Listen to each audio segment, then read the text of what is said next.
Welcome to the Astrology Star Sisters Talk over tea. Hi, Simon. I'm so glad to have you back. How you doing? Pretty good. Good to be back. Thank you. So today we're going to talk about Saturn Retrograde Reality Check. And to get a hold of Simon, her website's iconalchemy.com or Madam Simon at iconalchemy.com. And my website is alightpath.com. So we're going to start with the Saturn station retrograde in Pisces. So do you have some thoughts before we dig into it about what that means, or do you want to just dig in? Uh, I think I think we can just dig in. I think we'll cover stuff as we go along. Well, here in the Seattle chart, that Saturn's going to station retrograde in that sixth house of work, service, and duty. So we're going to move along. So Saturn retrogrades on June 29th at 12:07 p.m. Pacific Daylight Time and 3:07 Eastern Daylight Time at 19 degrees of Pisces and 23 minutes. And it will be retrograde until November 15th when it stations direct at 12 degrees of Pisces and 41 minutes. And we're going to look at the Sabian symbol. And the Sabian symbols were channeled by medium Elsie Wheeler with the assistance of astrologer Mark Edmund Jones. So we have the Sabian symbol for 20 Pisces, because we round up the number. A table set for an evening meal. An indication that in the end and at the appointed time, the individual's needs will be met among those to whom he is linked by a spiritual or biological web of energies. So does that mean anything to you, Simon? Well, so that linking of spiritual or biological web of energies uh, can be said to be a tradition when it comes to Saturn. Saturn very much is tied to tradition. Um, and when we think about people eating the evening meal and a table set for an evening meal, it's not just people shoveling food into their faces, right? It's there is a set and a setting and a mood that is being invoked, or evoked, I should say, and it's something that people have been doing since time immemorial, right? And so there's that sense of um, that sense of tradition and that sense of Saturnian time over a very long time. Um, so I find it interesting that we've got this particular Sabian symbol um, for this retrograde station. Well, and perhaps it's, what it says here is the soul returns to its spiritual home. It's like maybe, getting back to some kind of a spiritual practice on a more routine basis, maybe. Which would be appropriate, certainly for the Seattle um, chart for the station, with the station happening in the sixth house of our daily habits. Yes, exactly. Okay, so let's move on. So Saturn rules the sign of Capricorn and Aquarius, and the modern ruler of Aquarius is now Uranus. It rules the knees, the bones, the joints, tendons and ligaments, teeth, skin, and old age. It's about structure, law, discipline, obligations, boundaries, and limitations. Would you like to add to that?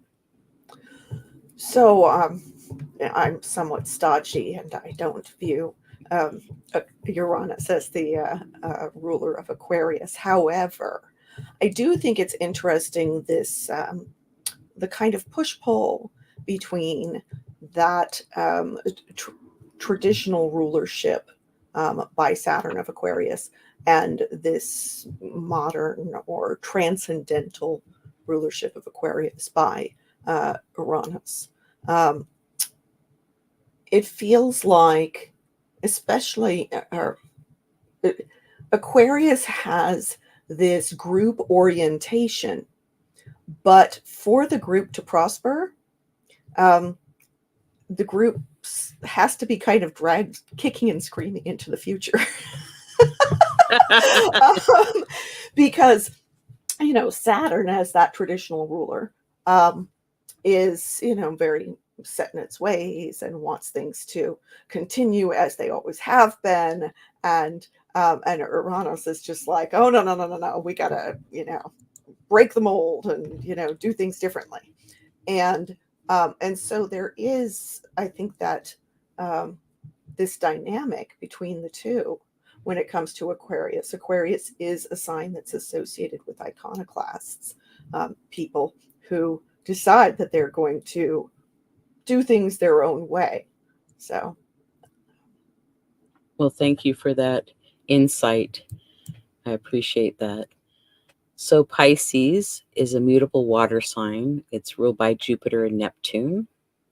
It's mystical, imaginative, intuitive, empathic, artistic, spiritual, philosophical. And the caution would be deception, addiction, overly emotional, escapist, secretive, naive, and gullible. And what would you like to add? So kind of in keeping with, having just talked about Aquarius, Pisces being the next sign, then is this kind of progression from Aquarius. Aquarius can be associated with humanity as a whole, and also to a certain extent with galactic consciousness, whereas Pisces is universal consciousness. Pisces doesn't care what species you are. And and Saturn is co-present with Neptune in Pisces at this time. Neptune, who is considered a modern or transcendental ruler of Pisces, with the traditional ruler being Jupiter. And so again, there's this kind of push-pull going on. We've got a planet of structure and boundaries, kind of having words, with a planet that has zero boundaries. And it should be noted, both Neptune and Jupiter are not too keen on the boundaries thing. So Saturn, having to operate in a sign that is that doesn't like boundaries, sort of has his work cut out for him, or them, I should say. They don't really have a gender. Right. And the whole time that Saturn's been in Pisces, we could be coming up against hitting our head about the boundaries. Some people wanting more boundaries and some people wanting less boundaries. That push and pull, like you said. There can also be a sense of boundaryless responsibilities. There's this kind of feeling of an endless grind with Saturn in Pisces, which can be challenging. Saturn does relate to perseverance, and so that endless grind then becomes something that we have to figure out a way to be patient with and persevere through and cultivate our self-discipline around, on a level that just doesn't happen when Saturn is in a place that has an easier time with boundaries. Exactly. But, it could be teaching us a lesson that our boundaries have been too strict and it's time to loosen them up a little bit too. Yeah, that may be. It should be noted that anytime an outer planet like Neptune interacts with any other planet, whether it's one of the social planets like Saturn or an inner planet, Neptune's always going to have the last word. And it likes to transform, all of the outer planets like to transform whatever they touch from the ground up, which can be really disconcerting for whatever it is they're touching. Okay. Saturn's not liking any of that. So. Okay, so we're going to look at the astrology chart for Saturn stationing retrograde, and we start out with a yod. Do you want to talk about that?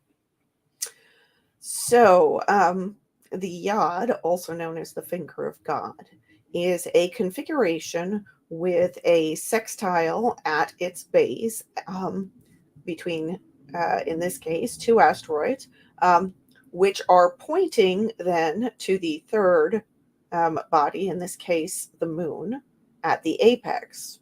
Okay. And so we have Juno in Virgo and Pallas in Scorpio at the base of this particular yod. Now, Juno can relate to our commitments, our oaths, our promises. Certainly, there is an association with relationships, but I am inclined to see it as not being necessarily a romantic association and more of a practical association, especially with Juno in Virgo. Virgo being growth oriented, health oriented, but also service oriented. And then we have Pallas in Scorpio. So Scorpio is all of the deep, dark, intense stuff of humanity. Okay. All of our deep emotions and our power structures, in no particular order: money, religion, psychology, politics, sex. Okay. But all of these have an undercurrent of power involved in power dynamics. Okay.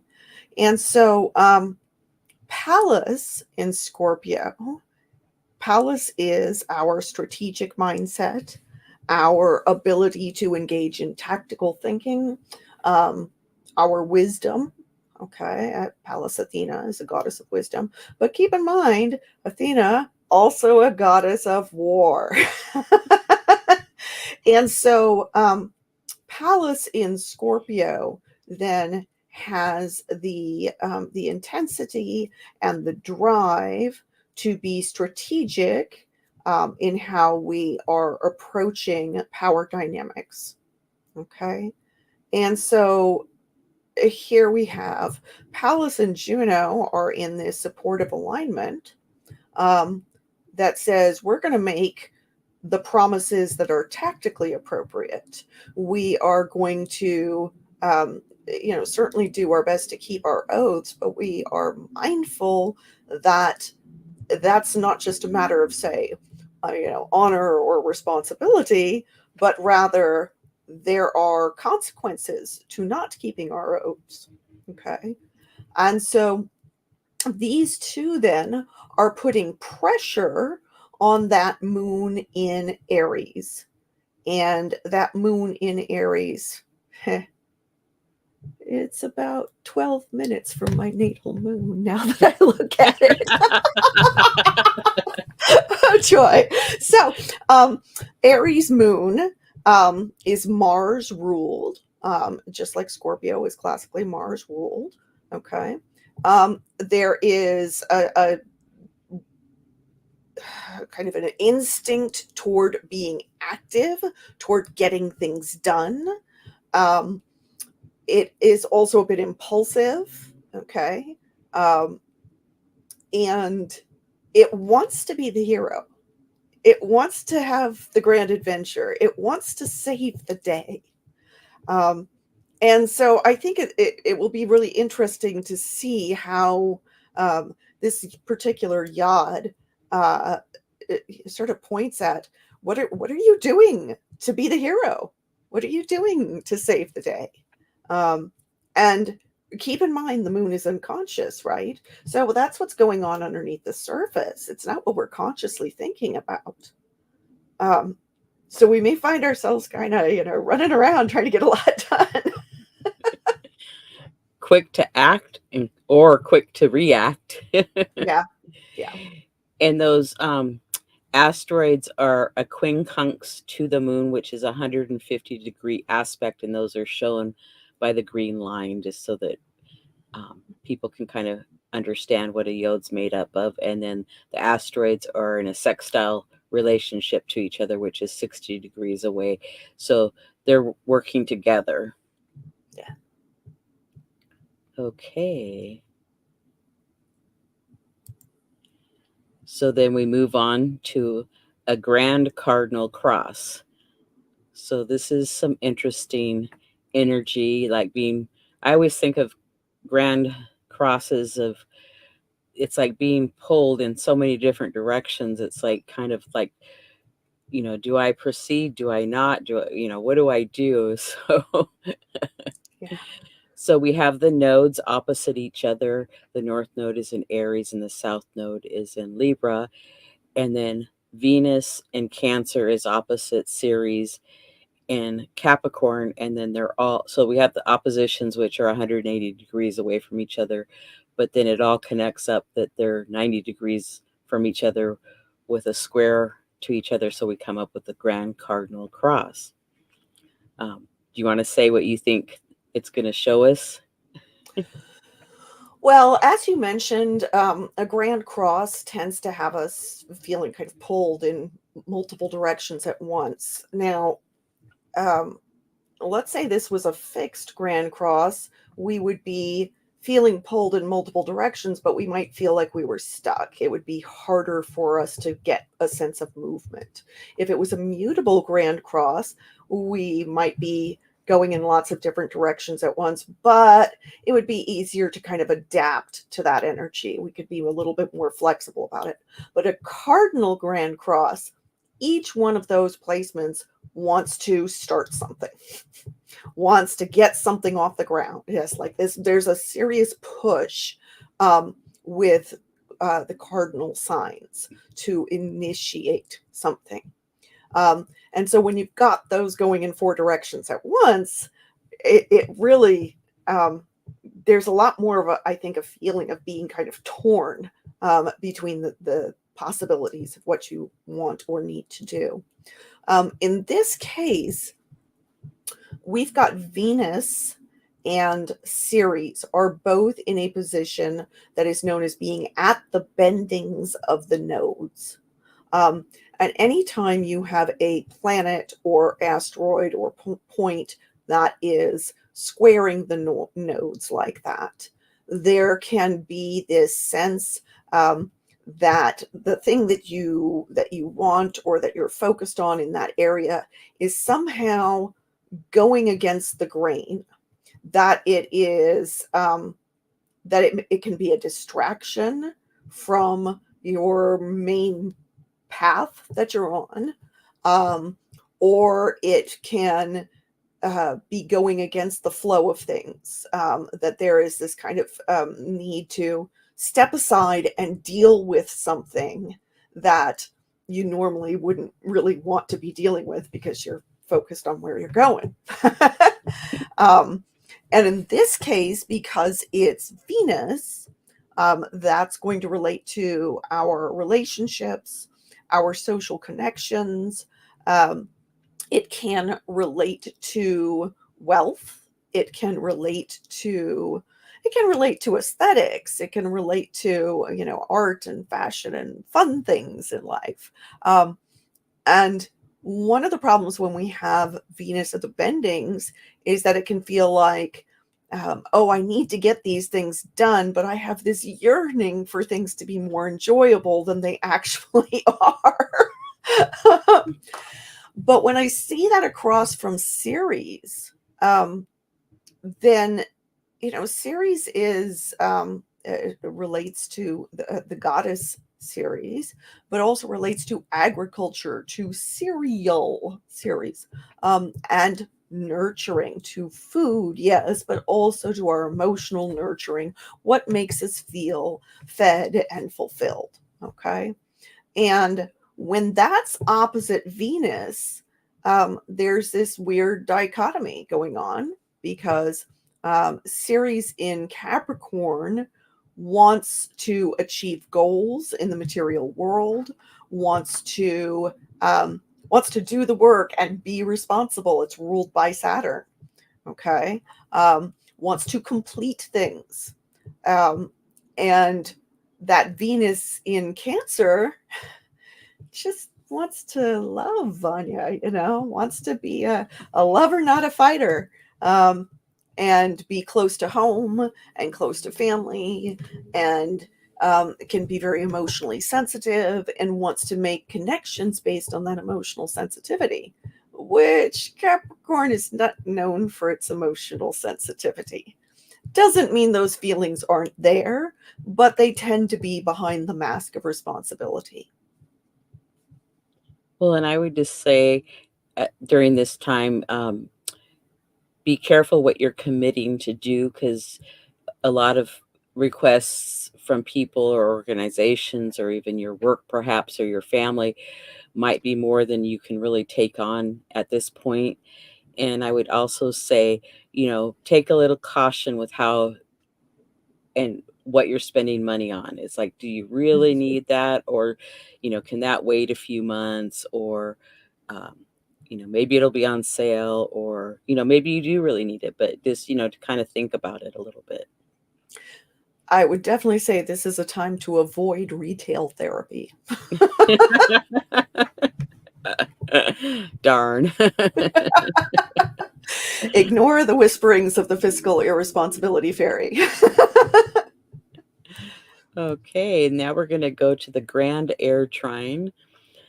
So do you want to start? So this one is interesting. This is the natural black moon Lilith, or interpolated black moon Lilith, which is effectively an empty point in space. It's one of the focal points around which, when the moon orbits the Earth, it does so at an elliptical orbit. And that means that there are two focal points for that elliptical orbit. One of those is the Earth, and the other is this empty point in space. It's sometimes also referred to as the lunar apogee, mainly because they both line up with each other. But it is technically that second focal point. And we're using the natural black moon Lilith, or interpolated black moon Lilith, which is a newer way of calculating Lilith's position. Newer and hopefully more accurate. And that Lilith, it relates very much to our sense of our authentic desires and needs that are not necessarily well received by society. And it doesn't necessarily mean they're bad, but I like to refer to Lilith as, to quote the movie Fight Club, Jack's inflamed sense of rejection. It's that sense of, this thing that matters so deeply to me. Other people are looking at me as though I'm a weirdo for it, or a bad person for it, or I may be judging myself in that way for it. There is a tendency to feel demonized where Lilith shows up in the chart.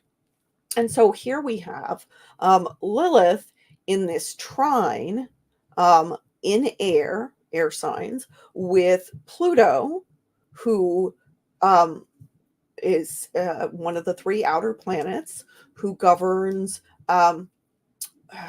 institutions, power dynamics very much, governs underworld, shadowy things, can govern, criminal things, yes, but also things that we hide.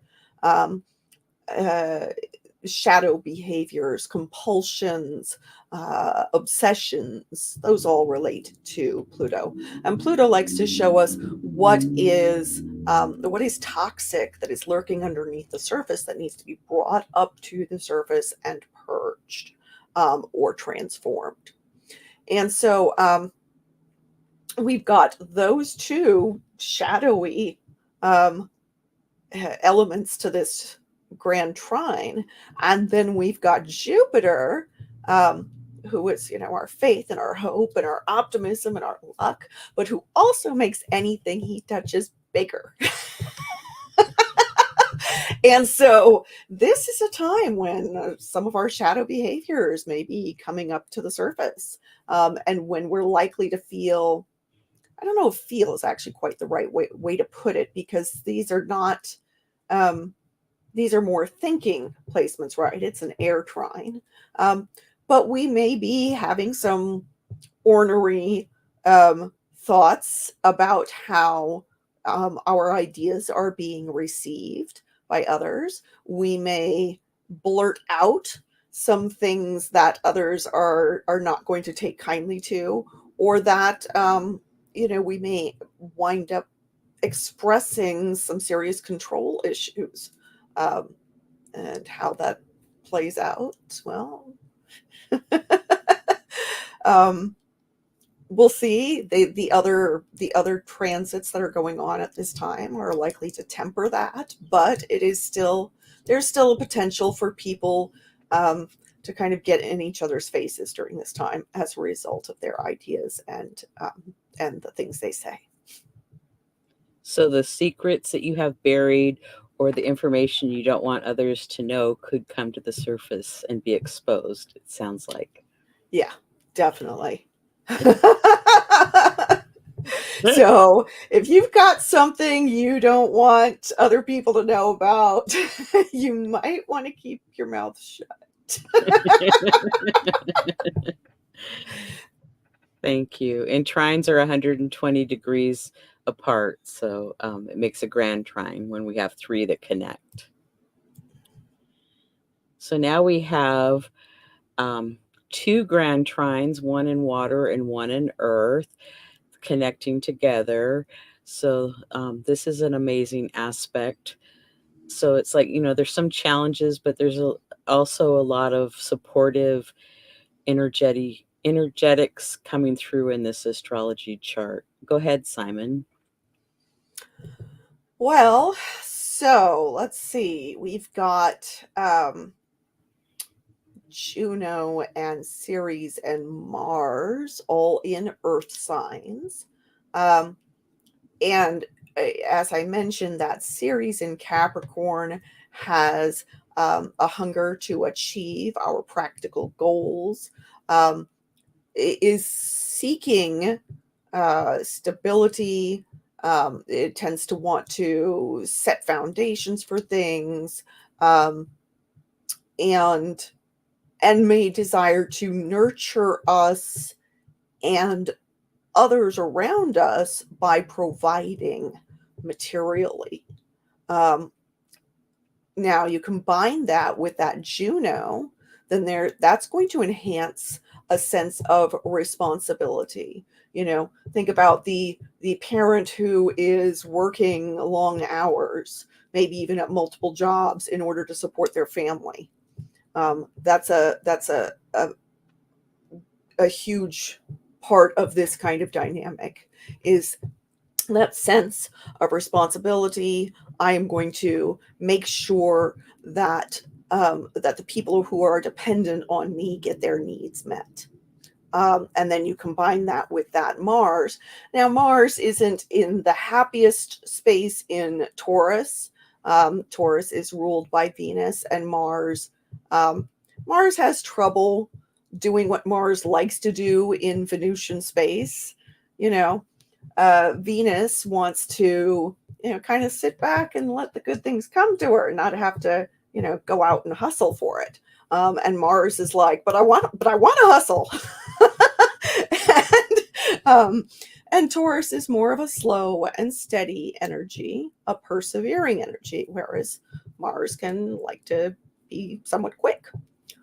So that can be a little bit challenging, but Mars in Taurus does have persevering energy, the ability to go the long haul.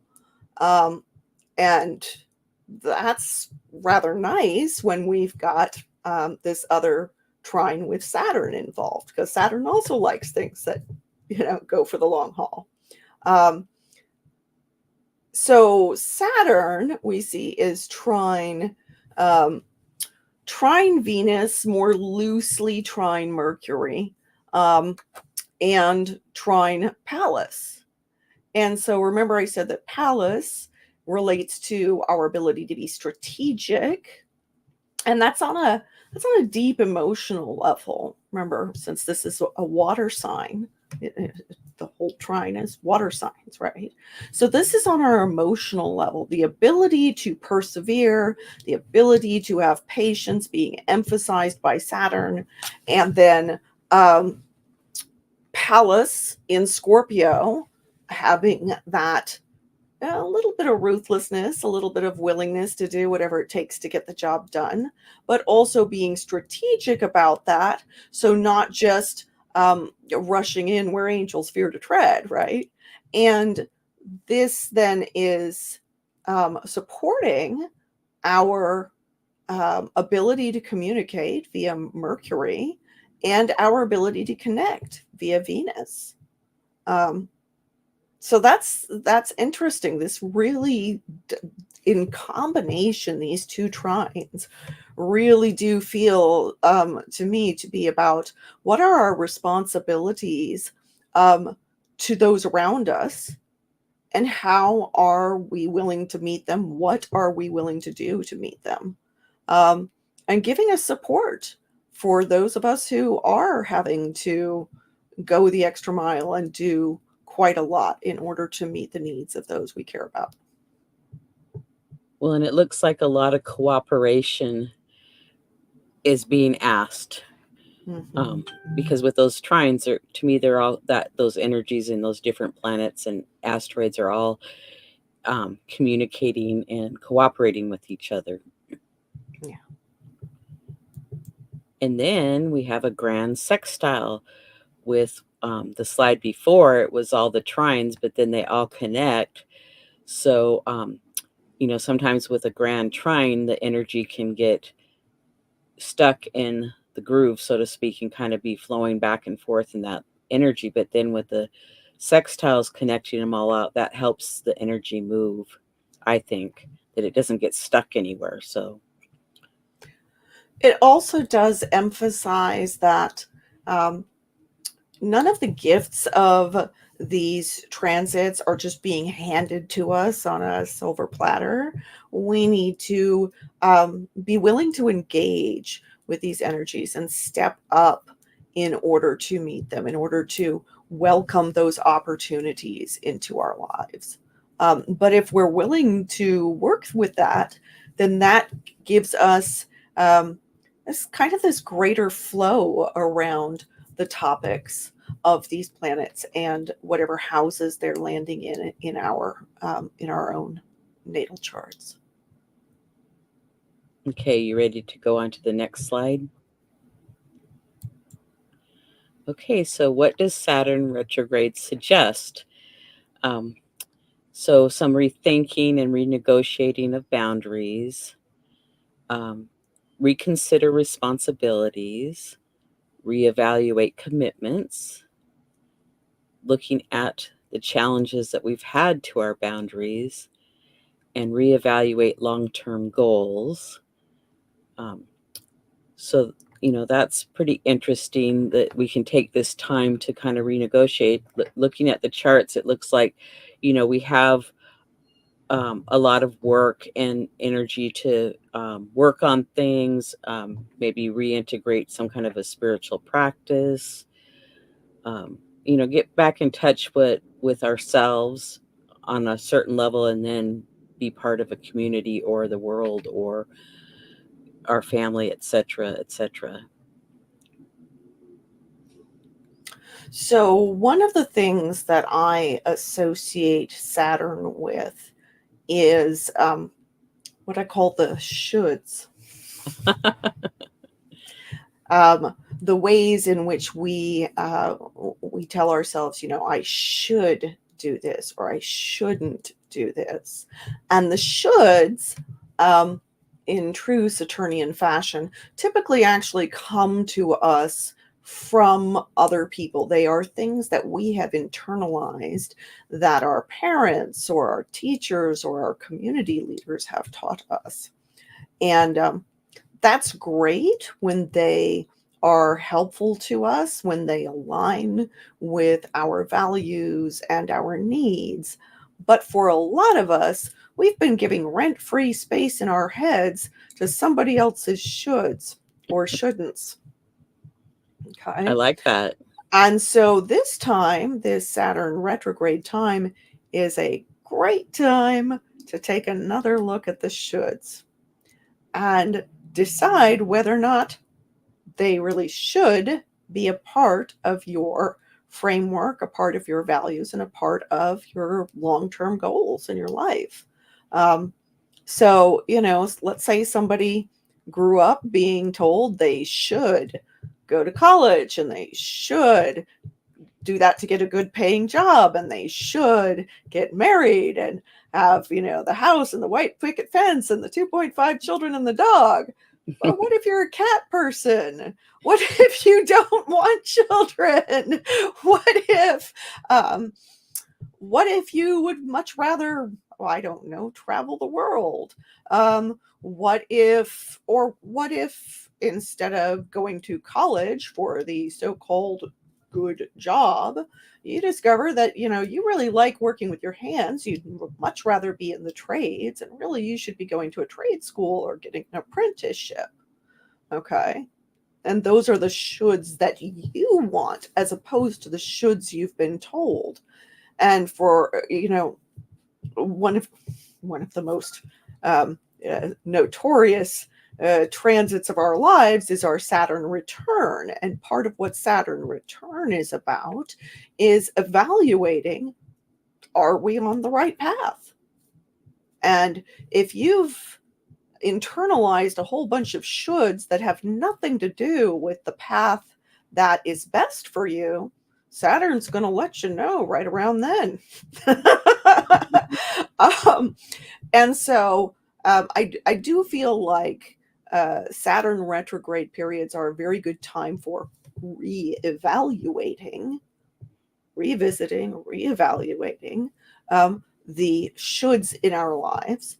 And then as a result, Saturn being the Lord of Time, marking the edge of the part of the solar system with the traditional planets in it, Saturn governs endings.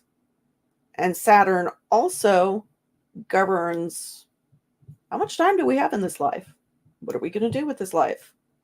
Are we going to do things that somebody told us we should do that have nothing to do with our gifts and our purpose? Or are we going to do the things that truly matter, that can make a better life, not just for us, but for everybody else around us? Because if we're not living our purpose, chances are we're going to be kind of miserable, and we tend to make others miserable too in the process. Remember that grand Air Trine that I pointed out with Lilith and Jupiter and Pluto. And when people are, sort of lashing out because their needs aren't being met by the things that they've internalized, oh, I should do this, they're not actually going to behave very nicely. Whereas when you're honoring your authentic self, even if the people who gave you the shoulds don't like what you are doing or what you have to say, you still need to be true to yourself, rather than being miserable and resentful, okay, and making life worse for all concerned. So in a way, living up to our responsibilities, our true responsibilities, sometimes involves backing away from the responsibilities that we got saddled with as a result of someone else's shoulds. Right. Say no when you want to say no. Don't say yes when you really want to say no. Right. And people get used to it and settle in once you start setting the boundary. of this is what I'll accept, or this is what I'll commit to, or this is what I'll do. So, Yeah. and our words have to match our actions too. Because I talked to a client the other day that was helping a group with some computer issues and the website, and she kept telling them no, no, no, no, no. But then when they'd ask her to do things, she'd do it. So her words weren't matching. And she wanted to know, well, why are they still asking me when I tell them no? And I said, because your actions are not matching your words. They have to match. And then maybe they'll stop asking you. Yeah. Well, that's good. A great overview. And we have a quote here. It's not a pastime, event, or relationship you yearn for. The consciousness you held about it, return to the consciousness, and you will create new experiences equal to or better than those you left behind.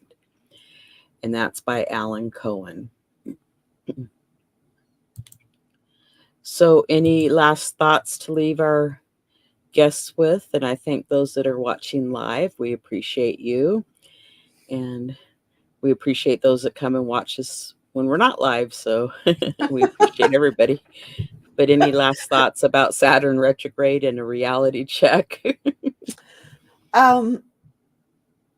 So Saturn tends to be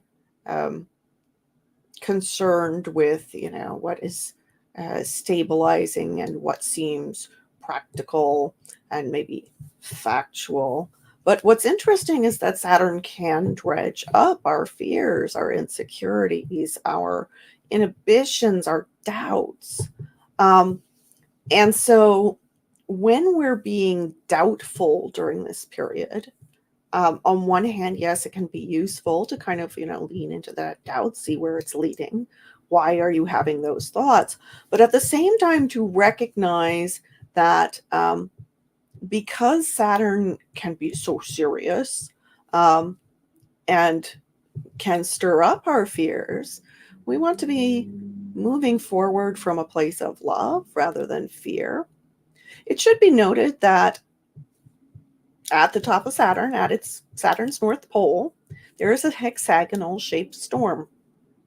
And the hexagons are associated with community and with love. They're two threes, two body, mind, and spirit coming together.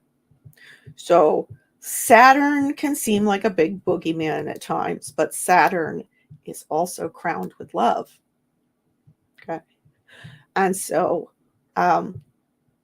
rather than moving forward from a position of feeling constrained by our responsibilities, stuck in the shoulds and being fearful about change.